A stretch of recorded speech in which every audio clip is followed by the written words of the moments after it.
Okay.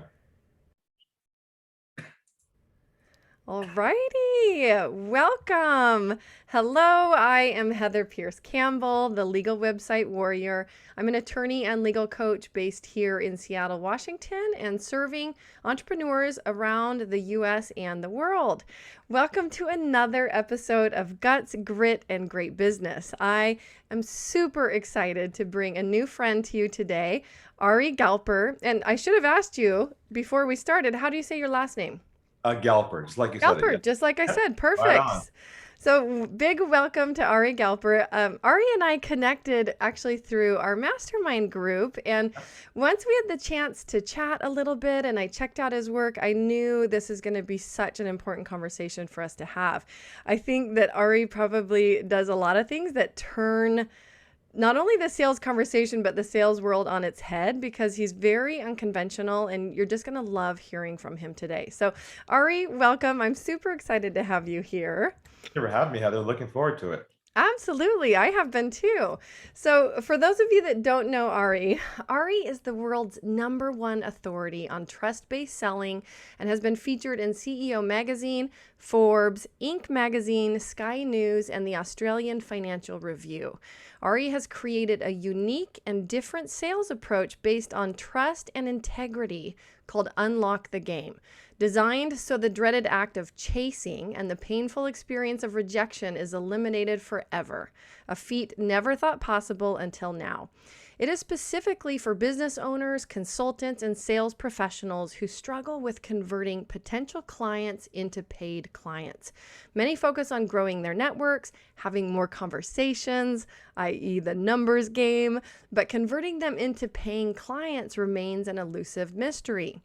Ari's profound discovery of shifting one's mindset to a place of complete integrity based on new words and phrases grounded in sincerity has earned him distinction as the world's leading authority on how to build trust in the world of selling. He has completely redefined how to connect with people over the phone. In his corporate training sessions, Ari demonstrates his mindset by calling new prospects in front of live audiences. I love that piece.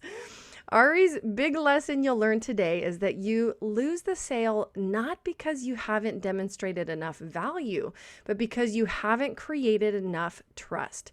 A mindset shift that has changed thousands of people's lives. Ari is a practitioner of Aikido and is based in Sydney, Australia, with his wife Michelle and their two sons and daughter, Toby, Nathan, and Jamie. Ari, welcome. I'm super happy to have you here. A joy. Thank you. Yes. So tell us, I'd like to go backwards in time a little bit. I know we could jump right into the trust-based selling and all of that, but I'd like to hear about your roots and your background. Where did you start from? Sure. So I'm originally from San Diego, Mhm. and I now live in Sydney, Australia. So the accent hasn't changed. It's been here for 20 years actually. Met my wife on a dating site 20 years ago. She's from Sydney. I was working in LA Mm, at the time, and this is pre-swiping. This is just a photo and the text. right, That's pretty much right. it. So we connect, via email, and then we started dating. She's working in LA at the time, and then yeah, she's like, "Why don't you come out to Sydney, visit my family in Australia?" I was like, "Wow, that's pretty far, but I'll give it a try." So we came out here, we got married, engaged, and then yeah, our life kind of sprouted from there. We had Yeah. our the whole story behind us. My first son, he has Down syndrome. We are so blessed to Mm. have him in our lives. He's been a hero, superhero for us. I wrote a book about him. We talk about a lot of Mm. lessons from Toby. So it's all kind of unraveled from there, and the story behind trust-based selling, and that's kind of where it's all going. Oh, I love that. Well, I saw that when I visited your website, and I love that you share so openly about it. I think one of the things I actually love about this podcast is being able to talk to people about both life and business. I don't feel like the two are really separated, and so Exactly. it's wonderful. And maybe we can hear a little bit more about that today. So, how did you get into the sales world? Talk to me about where your love of sales comes from. Well, it's interesting. My first job out of college, I worked with this company in Seattle, actually. It was Yeah. funny. I just thought about that. Mercer Island, that whole area was my territory. And back then, it was called the mini yellow pages. Like Yep. literally, you had a little booklet in your glove compartment. There was no internet back then. And you pull the thing out and you look for a pizza place, driving down this town and like, oh, order pizza from my car. That's when you had the big car Right. phones, you know? The huge Literally, car phones. exactly. And literally I would I had a territory, I think Bellevue Hills called over there or something. Mhm. I would go door to door and just sort of say, hey, we're selling advertising, it's a new little booklet. And what I did was I would the night before I'd go to the normal yellow pages. I take a photo of the normal ad and then reduce it to different sizes and put it on one sheet like it was a small, medium, and large size. And I walk in and show my little book and I'd say, I saw your ad and I'd recommend that you give it a try for a month to see how it goes. And I roll out this little sheet of paper, had like a small, medium, and large size, like a pizza. And I'm like, you really should consider maybe trying it out. And then I show them their own ad pre-sized. They like pick a medium every time, medium, medium, medium. I'm like, all of a sudden I became the top salesperson with this little approach, and we That's filled the book up. And amazing. that kind of made my first exciting, success around selling. Yeah, oh my gosh, that's amazing. I mean, first of all, yeah, pre-internet, right? Totally Right. different world now. Totally. Yeah. I mean, it has its benefits and its challenges, right? The internet does Definitely. not solve all of our problems. And No. it was so interesting. Like, I think your conversation is so relevant for anybody doing business these days because one, we all have to be on the internet, That's right. right? And two, I think people are so inundated with messaging, with, just going to say it, scams, with Yep. things that do not feel genuine or that they think are going to be genuine. And then they sign up for a service and it's Right. not, right? I was connecting with a client actually on Sunday, and I don't normally try to bother clients over the weekend, but he's in the middle of a big move and our timeline was just tight. But, he said to me, and I loved getting the feedback, first of all, but he said to me, I'm so grateful to be working with you because it's really hard to tell who you can trust online. And I just thought, oh, doesn't that just sum up so many people's experience? That goes to the core of what we're talking about today. And then I think the trust is a new currency. I think we lost it over time. And those business Yes. owners who really embrace this concept today will be the ones who rise above the noise. Yeah, well, I love that. And I just think how many people out there are struggling with that exact issue. How do you establish trust? How do Yeah, you do it in a way that feels authentic to yourself, that yes, feels genuine, but exactly. still gets the job done, right? We don't have a million hours in our day. This is the Correct. challenge, right? And so Yeah, I think so many people understand the fact that, building relationships matters, but that timeline, the sales timeline, can really kill a small business if you're not doing it totally. right. Yeah, if you're chasing what I call ghosts, people who show Mhm. interest but don't call you back, and your sales cycles are extended multiple steps, man, you're just dragging your business down this road, doesn't go anywhere. It's hard. Yeah. So I'm curious because I know that like if somebody were to pop over and visit your website, there's lots they could check out there, right? But talk to us about this profound discovery that you made, right? About shifting one's mindset to a place of complete integrity. That phrase really stood out to me. Yeah, yeah. Well, it was a story that happened to me about 20 years Mhm. ago before I came out here. I was a sales manager in a software company, and I managed about 18 people underneath me at the time, salespeople. And we launched the first online website data collection tools called Google Analytics. I'm sure you've heard of that before, but we were the first one to launch that many years ago, got bought out. But the point is that we are right, internet was taking off. We are the software to track your website statistics and all that. And so the leads that came across my desk were the big opportunities that were passed to me. Mhm. And this one opportunity came across my desk. You recognize the name, big company, lots of websites. I called the contact back. We had a great conversation. He agrees to a conference call and a demo. And if I close this one sale, it will double the revenue one transaction. That's how big this deal was. It was like a really big deal. So the whole team was like high five me all week. Ari, good luck. Hope that goes well. Because if it goes well, we all get a bonus. If it comes, it comes in. So the day finally came, Friday, 4 o'clock in the afternoon. I'll never forget it. My CEO's with me in the big conference room we had, and I closed the door behind me. Everyone's like looking in the windows. I'm like, God, get away from me. Give me some peace Close the here. blinds. Where's the Yeah, close blinds? the blinds. And Yes. there's a big long conference table in the room. in the middle of the table is the old school speakerphone, like Starships Enterprise speakerphone. Totally. I know Three legs exactly on it, what you're remember talking that? about. Yep. Yeah. So like, and so I called the number they gave me for the conference call. The phone rings. He picks it up. He says to me, Ari, hey, how's it going? I said, great. And he says to me, let us tell you who's with us today in the room. And I was like, oh, didn't realize there'd be someone else there. Next thing I know, I hear, my name is John, I'm CEO. I was like, wow, CEO of a whole company? This is crazy. My name is Mike, I'm head of IT. Oh, this is even better. My name is Julie, I'm head of global marketing. Oh, this is like everybody on this call was basically a decision maker. I mean, this is a call you hope to get as often as possible. They're all there in one room, one place now. It's going to happen. It's going to happen now. Right. Well, and how many times do people have a call where decision makers are not present, and that becomes one of the huge Exactly. hurdles? Totally. So we started, I introduced myself, we said hello, and I began to give them a live demo over the web of their websites being collected in real time in advance for a prototype, and showing this to them and clicking around. And I started this noise on the phone call, like, wow, this is great. This is amazing. This is fantastic. They start asking me all kinds of questions. How does it work? How do we install it? And of course, I had all the answers. I was competent technically, and I'm answering the questions. I mean, there was so much chemistry on this phone call, Heather. It was like a love fest on the phone. You know what I'm talking about? The client, like, Yeah. they got the questions, you got the answers. You're saying to yourself, thank you, God. This is like the most beautiful conversation. There is no resistance at all. And my boss is like, Ari, nice job. He's like, give me the high five in the back. He's on his phone for the next car he wants to buy with his cell phone. And he's like ordering like wheels. He's like, he's so excited. And this call was amazing. I'm not even exaggerating. And so I'm doing my thing. I was training sales. I went to the sales guru seminars, and the books on my shelves at home, the CDs in my car. Remember the university days when you drive around and listen to stuff? Oh, totally. Yeah, I was studying all this stuff. And so where the call kind of comes to a close, and my guy says to me, Ari, this is great. We love it. Look, give us a call a couple of weeks, follow up with us, and we'll move this thing forward.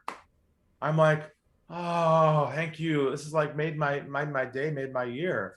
And so I said my goodbyes, and I reached for the phone, hit the off button in the middle of the table. As I'm reaching for the phone, by complete accident, now it's the divine intervention, my thumb hit the mute button instead of the off button. They were right next to each other, a little designed kind of tightly, and a small click happened, and they thought I hung up the phone.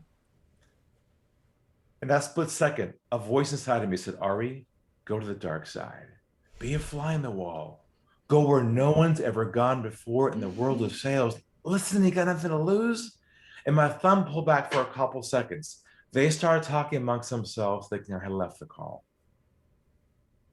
Now, what might you, it's not a trick question, what might you expect to hear in a call like that? After the call we just had, what would you assume would be happening next? What would you imagine you'd hear next? Oh, I would think, I mean, if all those folks were calling in from different places, like they'd start to do a wind down, like, how was that? Giving feedback to each other or whatever, right? You'd start to hear what they have truthfully to say to one another. You would hear things like, hey, this looks good, let's move things forward, this is amazing. I mean, the feedback was great. But let me tell you what I heard word for word. I'll never forget it. That's why we're all here today. What they said was this. They said, we're not going to go with him. Keep using him for more information, and make sure we shop someplace else cheaper. Knife in heart twist. I was in a state of shock. I literally snapped out of it. I hit the off button. I looked at the wall in front of me. I said to myself, what did I do wrong? I was competent. I was professional. I did everything I was taught to do in selling. And the first big epiphany hit me, and you can tell me if you're good at this or not, that somewhere along the way, it has become socially acceptable not to tell the truth to people who sell, right? Yeah. It's okay to say things like, sounds good, send me information. Oh, wait, I'm definitely interested. No, send me a proposal, without having any intention of what? Buying. Exactly. And then I asked myself, why were they afraid to tell me the truth? And I realized at that moment was my big wake-up call, that there is an invisible flow of pressure that flows pre-sales underneath every sales chat you have with someone pre-sale. And if you don't remove the pressure from the process in your sales process in advance with them on a phone call, they'll always feel comfortable holding back from you and not telling you the truth. Mm. That became a whole wake up breakthrough where I realized I've got to shift my mindset here away from the angle of the sale and focus instead on getting to the truth to create what I call a bubble vulnerability where they feel comfortable trusting me enough to tell me where I stand. So I don't have to worry about the next step and they can not worry about me chasing them. That became the whole premise behind my 20-year revolution called Unlock the Sales Game, to really shift people's thinking away from the sale and the trust only. Well, the thing that's so, I mean, what's the word to choose? That's so almost relieving to hear about that, right? Because you're actually saying remove the pressure. And I Yes. think most people think they have to apply some kind of pressure. Like Exactly. we're taught so often that you have Yes. to add pressure if you've ever sold from stage, right? You add Yes. limiters, you add time constraints, you add, and some of those might be real constraints. Maybe you're selling people into a workshop and there are literally a limited number of seats, whatever. But you get told, add the pressure, add those limiters, add that stuff in order to cause people to make a decision. Look, there's overt pressure and covert pressure. The over stuff is the Mm, stuff that you do consciously.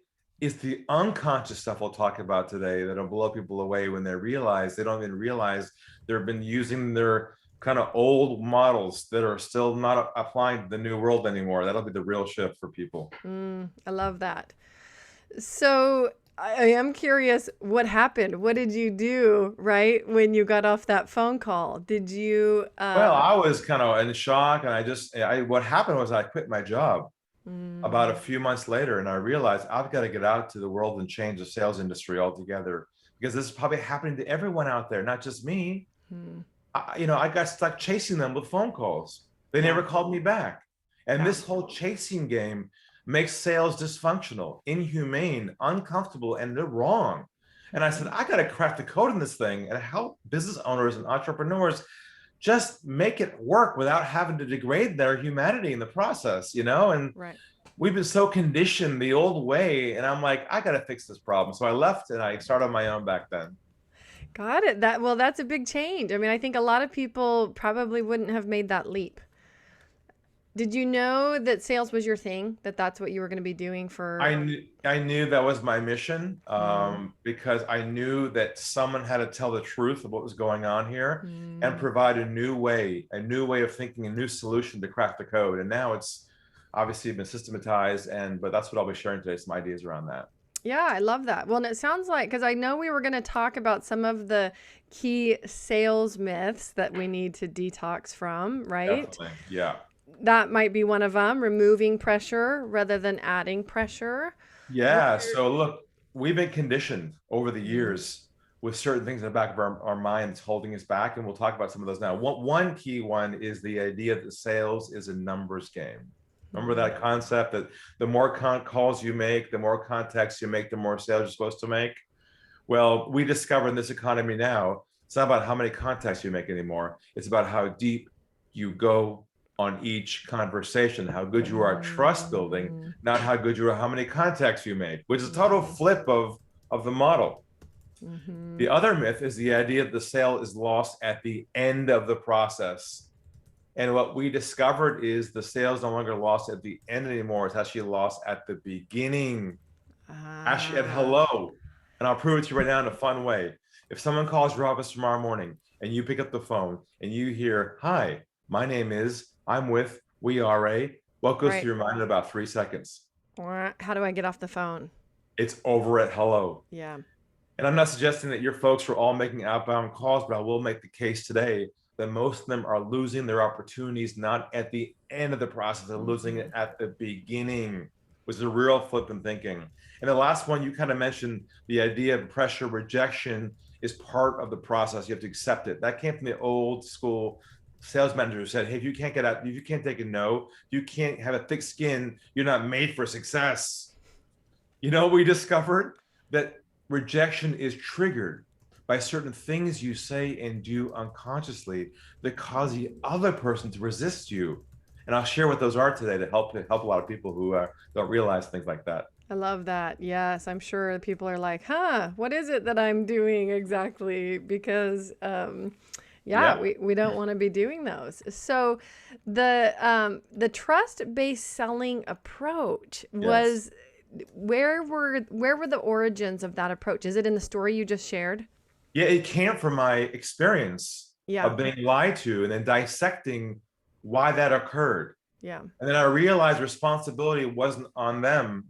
It was on me Mm, to change my mindset, change my approach, and what I'll talk about in a few minutes, which is what I call trust-based languaging. So we invented our own mm. unique languaging that replaces sales scripts, that's authentic, that lets you cut the noise immediately with people and have them feel comfortable with you telling you their truth. And that's really eye-opening for people when they hear that, which I'll talk about in our principles as well. Well, I'd love to hear about that language piece. I think so often, and for anybody who's been around for very long in the online world, you start to recognize certain techniques that people Right. use in there, especially when you're talking about group sales or presentations or speaking from stage, right? And a lot of NLP stuff. Talk to us, and truthfully, sometimes I feel a little conflicted about the use of that kind of approach, because I think for folks that are just not aware of it being used as a tactic, Yeah. it can work on them, right? Correct. And you can end up with people inside your business that actually don't belong there, that are Correct. going to be trying to ask for refunds, right? So talk to us about the importance of language, but also how people do that wrong. Sure. And you're right that this has to feel authentic to you. Mm, You can't feel artificial in the process, because the reason why is they can pick it up from you a mile away. They know when you're not being mm, present with them. They know when your mind's thinking about the next step. They know when you're in the game. So you got to break this thing open. And it starts with some core principles, and I'll kind of lay in some language examples along with that so you can see how it connects together, so people can start using it right away after yes. today's call. But our core first principle is the idea of always be diffusing pressure, taking pressure Mm, out of the conversation all the time. How you do that is using languaging. So here's an example, a live one of what people might relate to. Let's say you're on a real call with somebody, a first conversation. It could be a lead, an opportunity. It's a first call, and they look like a good opportunity for you. It mm, looks good. They're qualified. Call comes to an end. Good chemistry. Usually, at the end of a call like that, we say things like, "What? How about we move things forward, have a right. next conversation, or have a cup of coffee?" So we're Mm. conditioned when we sense an opportunity to move things which direction? Forward. Forward. What's the next step? Yes. Exactly. Yep. But what happens if you move things forward and they aren't ready yet? What do you break with them right at the beginning of the process? Yeah. Their trust. You break trust, right? So our approach, same scenario. Call is going well, good chemistry, call comes to a close. Rather than saying, hey, how about we move forward? What we say instead is this. We say, where do you think we should go from here? Mm-hmm. And Mm-hmm. I'll say it again. Where do you think we should go from here? I love that. Now, how does that change the dynamic of the moment? Well, it puts them in the driver's seat. They're not trying to respond to some pressure tactic about what comes next, and it actually gives them a chance to think about what do they want. Yes, they feel in control. And interesting, Mm. when you say to somebody, where do you think we should go from here? They're usually in a state of shock. They're like, whoa. Whoa, they can't believe somebody in business isn't trying to move them down a process. Hmm. That's shocking for them. And then what happens, their guard comes down and they say things like, oh, I've got one more question. Or wait, what Hmm. about this? You know what comes out all of a sudden? The truth. Yeah, right. And the truth is the goal, not the sale anymore. Because if you know where you stand the whole time, you don't chase people who don't call you back anymore. It's a total revamp of your whole business by looking at things differently around that concept. So that's one trigger, is languaging of rejection. And you may Hmm. have noticed also the other aspect of this is the delivery, the way I said it. And I said, where do you think we should go from here? I lowered my voice. I stayed calm and centered without momentum. Hmm. Momentum creates pressure. Pressure creates the Mm. wall back on you. See, we've been taught by the gurus to be enthusiastic. Right. We're so excited. You love what you do. Can't wait to tell someone about it. You're like, woohoo! I got the best coaching program in the world. But if they don't know you, they're saying to themselves, oh God, here it comes again. Somebody trying to pitch. And so again, a lot of my work is contrarian. So I tell my clients, save your enthusiasm for after they're a client. I love that. Pre-sale, they got to Hmm. trust you first. So be aware of your delivery on your language. Yeah. Well, and it's, it's interesting because I think some people, myself included, like just talk more quickly than others at times, right? If I get super excited about something, man, it's like a freight train. I could talk all day on things that I love.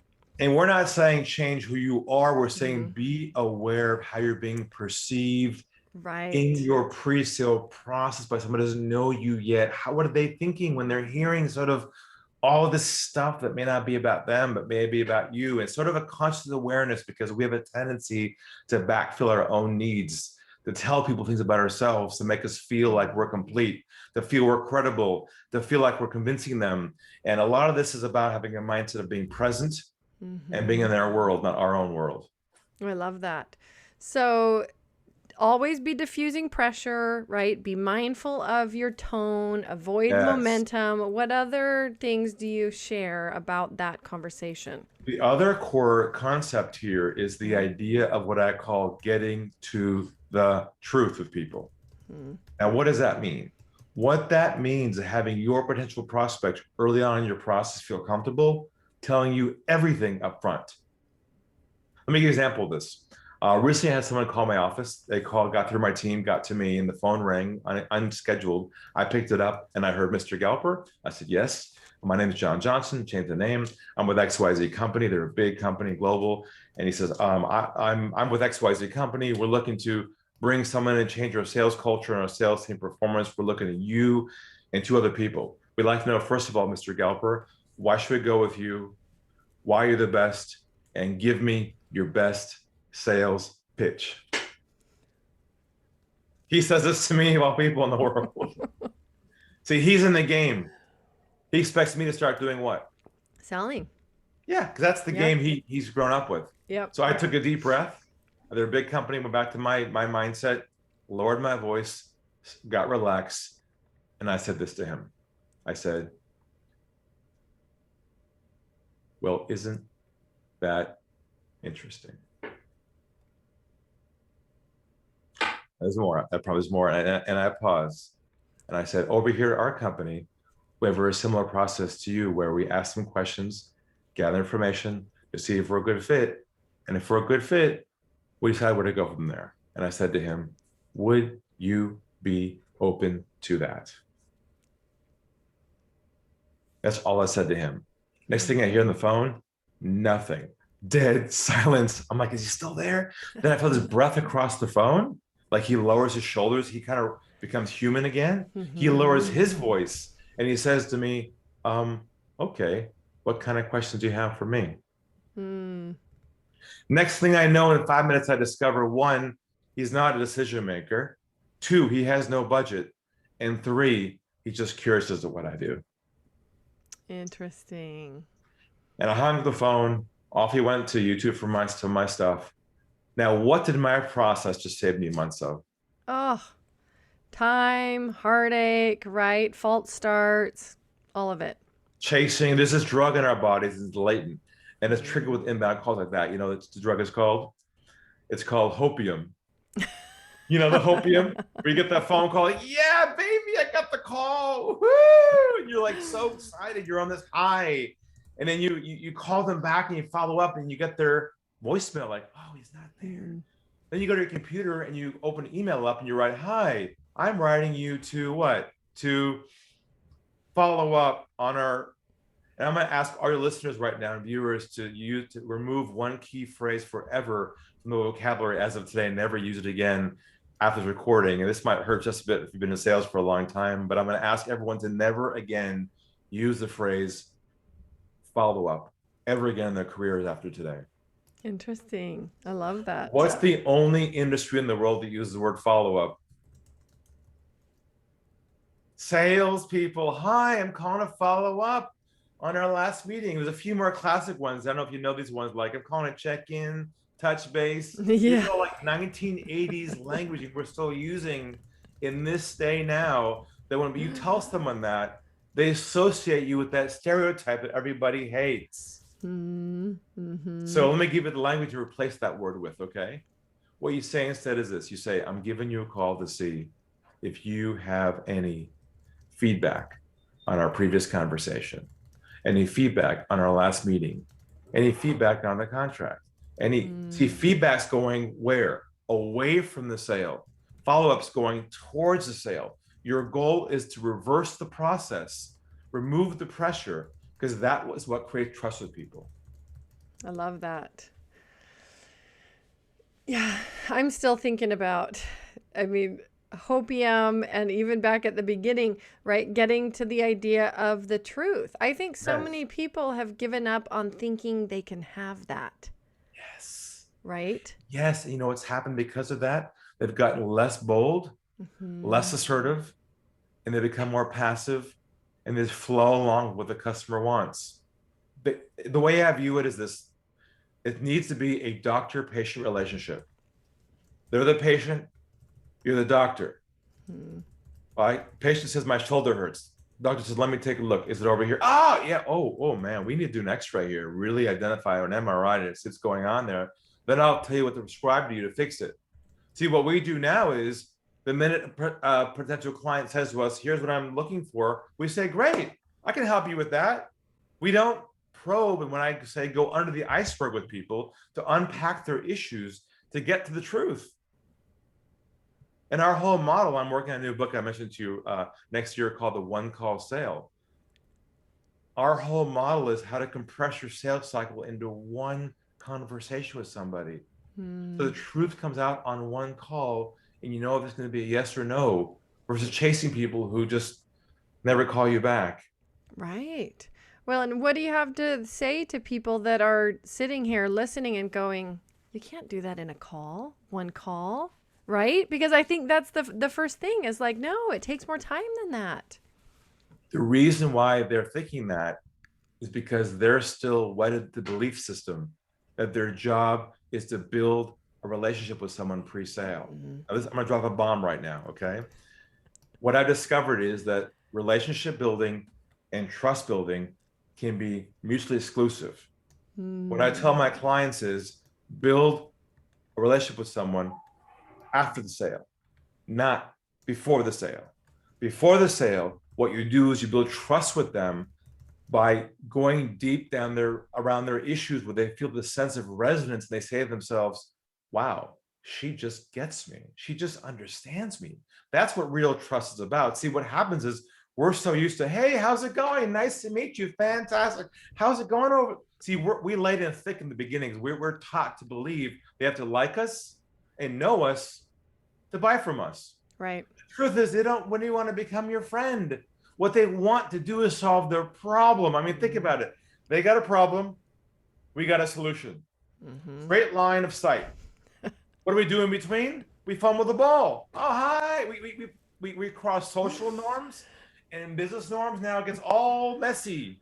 Well, and you know, what you're saying right now is so true. Actually, even in the context of that example, like doctor-patient relationship, right? So when I was pregnant with my son, I was a week overdue. I'd had an ultrasound. It was a Friday morning. I had gone in for an ultrasound just to see was baby okay, all of that good stuff. And the radiologist who read the ultrasound came in and told me I was having a mega baby. She was like, you know, this could be like an 11 or 12-pound baby. And I said, what? My doctor has been telling me like this is an 8-pound baby, right? So it kind of blew my mind. I was waiting all day on Friday to hear from my gynecologist to follow up on that. And they didn't get back to me.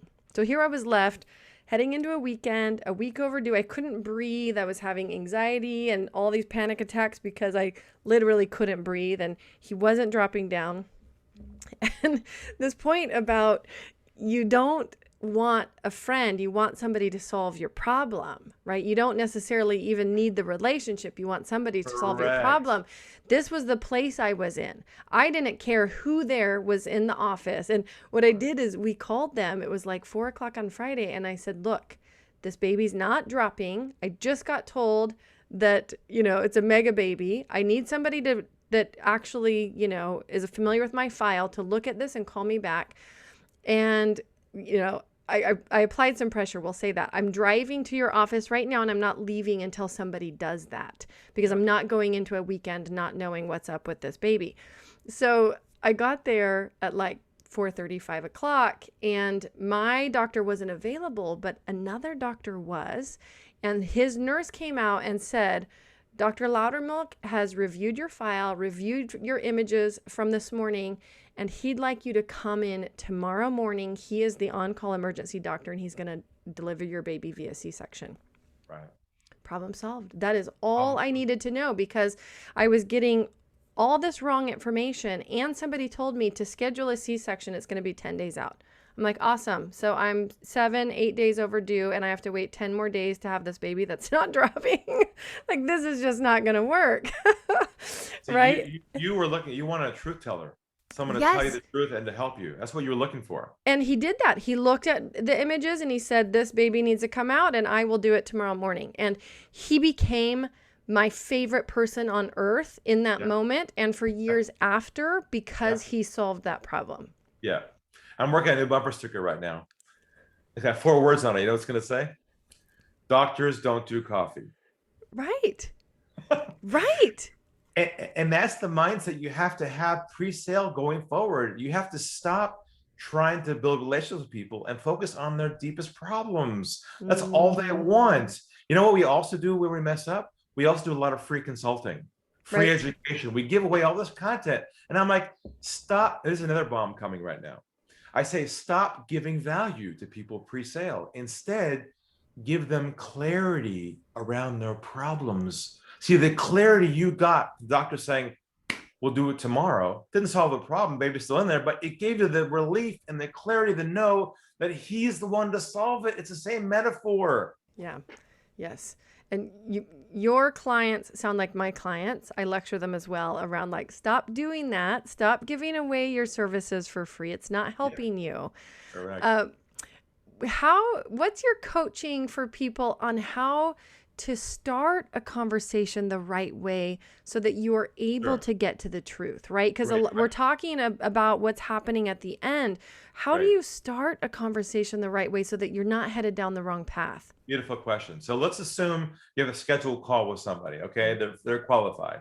It's a first call from LinkedIn or whatever. They're on a call with them and you say hello. Normally this sort of preamble, hey, nice to meet you. Where do you hear from me? How's it going? Well, today's call is all about this. If we're working, there's all this stuff. Yep. You got to take all that out.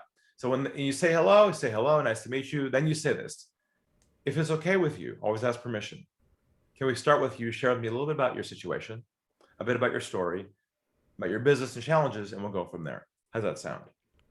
So you put the ball in their court right away, right at hello, and they start to open up to you. As they start opening up to you, you start listening carefully for their problems. So someone says to you, oh, I need help with growing my business or whatever like that. See, normally when we hear someone tell us a problem that we can solve, our instinct goes, oh, perfect. I can help them solve the problem.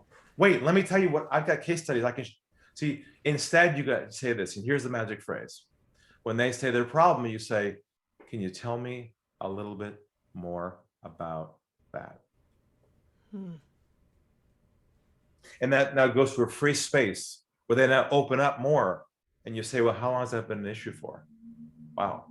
What's the impact of your business by not solving it for the last 6 months? How much have you lost because of it, would you say? See, I'm taking them to a place they on their own don't go to. See, most business owners want to focus how much on they're making, not how much they're losing. That's a painful place to go. It's got to be like a therapist-patient relationship, right? If the patient doesn't own the problem, they're the worst patients to have. Oh, it just stays in the closet, right? Correct. And you got to drag them through to the end. So this model is about what I call going down the iceberg with people, because they'll give you breadcrumbs at the top of the iceberg, just enough to chew on. You'd be like, ooh, this looks good. Yeah, baby. But really, this is not a happy call. This is a diagnostic conversation. This is really, let's unpack and understand the totality of your issues and the gravity of it. And here's the definitive question you want to ask. At the bottom of the iceberg, you want to ask this question. And here is the killer one. Is this a priority for you to solve once and for all? Or is it something you have to live with for a while and let it be? I'm okay either way. The sale is made or lost right there in that moment. Because now they own it. Yeah. And the next thing they're going to say to you is, and here it comes, wait for it. How can you help me? So you're not allowed to describe your solutions until after they say to you, how do you work or how can you help me? Then they own the problem and they're committed to solving it. See, what we do is we prematurely start to get excited, talk about our solutions, give case studies, start to solve the problem, educate, give insights. So we think the more we demonstrate our capability to them of our solution, the more they're going to like us and buy from us, which is the reverse of what's going to happen. What's going to happen if you educate them on that initial process with them? Here's what's going to happen. They're going to say, let me think about that. I need to process that. Let me talk to my wife. Let me see. Now they got to process all you gave to them, which is new information. Yeah. Here's the funny thing about this. They don't care about how you solve the problem. All they care about is that you're the one to solve it. They don't care about your coaching programs and your one-on-one calls and your login access and your group masterminds. How you do it is your thing. All they want to care about is you're the one to choose, and you'll take care of them. What you're saying, and I think this, you're right, this definitely goes against instincts, right? You're saying don't demonstrate, don't explain, don't do anything except ask these questions that take them deeper into their own story. Go deep in their world and stay there. Don't come out until you're making me laugh, until they say to you, how can you help me? They're most vulnerable then, and then the most willing to take help and pay you for your service. If you don't wait till that moment comes, you'll end up being stuck in the chasing game. People weren't ready yet. So is it true that just by asking these questions, because I think if I'm playing devil's advocate, right, what a lot of people could be thinking right now is like, well, how do they know I'm the expert? How do they know I have the skills to solve this? Like, if I don't explain, if I don't show them, how will they have the confidence in me? That's their own subconscious saying, I'm not worthy yet, and I need to prove my worth to someone else. That's backfilling our own emotional needs. They don't care about, you don't have to demonstrate your credibility. Your demonstration of your credibility and competence is by your ability to connect with people at their level, on their terms, in their world, not about your credibility. Sure, you're going to have a website and LinkedIn, fine, but on the actual call itself, do not talk about yourself. Oh, I love this so much. Stop it. Right? You Bob Newhart. Stop it. Just stop it. Stop it. So, I mean, there's just, I think a lot of people who could be listening are just going, oh, right? I'm not saying change who you are or be cold and diagnostic. You can still have bedside manner like a doctor. You can still be warm and empathetic. You can still care about people. What this process does, it sends one message. You know, the message is, I care about you, which is missing in the world of selling. Talk to me a little bit, because I know that there are folks out there that will not say exactly this, but will say, go deep, push on the pain, right? I'm sure you've heard this, push the pain points. What do you say to people who have a real aversion doing that? So this is not about pushing the pain points at all. And that there is a bit of subtle difference here between I'm teaching and other people teaching. This This is about manipulation. This is not about getting to the yes. Mm-hmm. This is getting to the truth, because maybe they're not fit with you in the first place. You have to walk into the call with the mindset of they may not be a fit. Yeah. See, the push and butt thing is I'm going to use these techniques to get the yes. In order to get the yes. So it Our is mindset really, is our mindset is they may not be a fit. I don't know if they are until I unpack and help them amplify and see the truth of their own problem. All I'm doing is revealing to them their own issues with a mirror. I I'm not love trying that. to push buttons. I'm trying to help them understand the gravity of their own issue, because they themselves don't see it. Customers only see their world in 180 degrees. We see things 360. Right. Doctor, patient, your job is to help your patients and your clients and your prospects see their own bigger picture. Mm-hmm. Well, and what I love is you've shared a bit about the how. How do you do it? How do you get there? But it really is about where you start from. That is the special sauce, is about really starting from a place of genuine curiosity. We won't Yep. know until we get there. This is not about getting to a yes. It's about Yes. just figuring out what does this person need, helping them see it, and then going from there. This is a mindset shift of Yeah. letting go of the end goal of the sale, which is tough for certain people who are wedded the old way, and Mm. detoxing from that, unhooking from that, and being present 100% in their world, Mm-hmm. like you will with a child, or hopefully at home with someone you love. When you're present with them, you're listening. See what happens. We go to work, we put what I call sales armor on.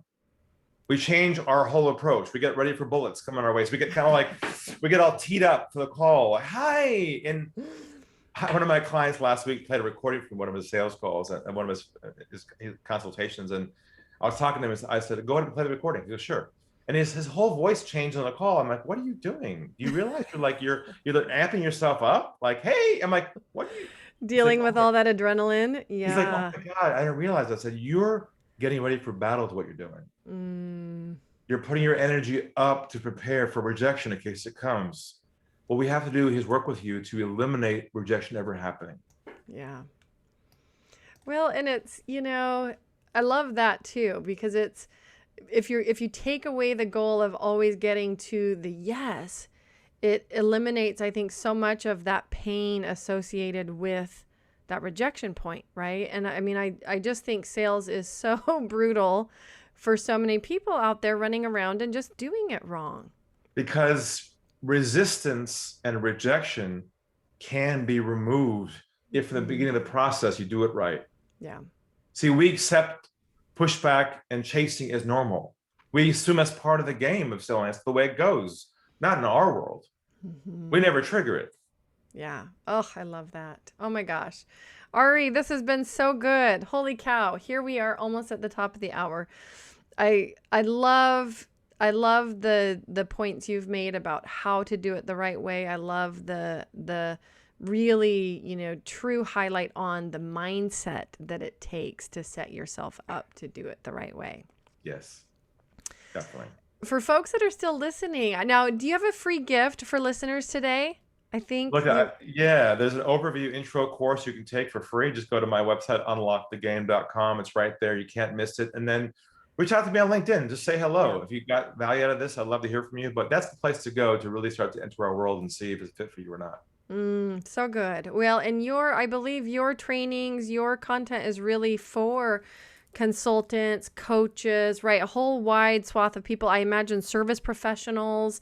Talk to me It's about who really can benefit. for people in a low volume, high price point quadrant where Mm, it's high trust, yep. long-term clients, high price point, low volume. They don't need 20 clients tomorrow. They've had 5 in a quarter, they'd be happy, or 5 in a month. They don't need volume, because the issue people struggle with is converting the leads into sales. They have lots of leads coming in, lots of meetings, but they don't convert them. So Yeah. if you can improve that by 10, 20, 30%.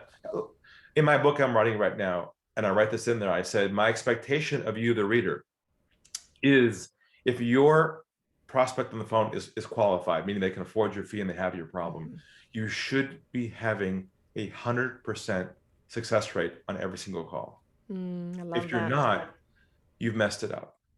Yeah. Well, Their and how, problem's still there. right. Your process fumbled the ball. You're the one who's got to change, not them.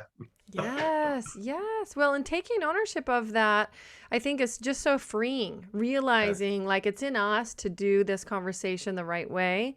And we can, and it doesn't have to be this hard scripted thing, right? It doesn't Yes. have to be this convoluted process that we force ourselves through.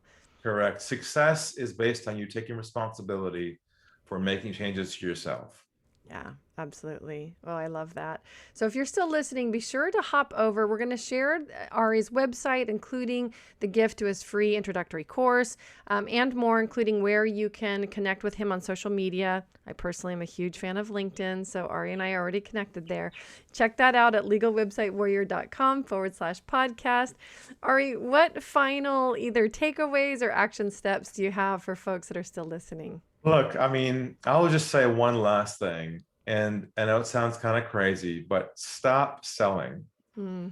Create trust instead with people, because it's a new skill you have to learn again. I'm sorry, you have to learn it. And I tell you, if you can build trust with people at hello, game over. Yeah. You can just enjoy your day, not play the numbers game, and people just onboarding with you without resistance. It's hard to imagine that concept, to imagine, wow, what, every day people just joining me. You can get there if you just recognize what you're doing the old way. I love that. Well, and if you are still listening, you already know that you're going to jump over and check out Ari's work, because that just sounds like I just breathe a big sigh of relief for people that are going to discover this new way of being in their business and get the help that they've needed. So, Ari, thank you. Such a joy to connect with you today and hear all your wisdom in this particular niche. We all need it. Thank you so much. Yeah. We'll talk to you soon. Okay.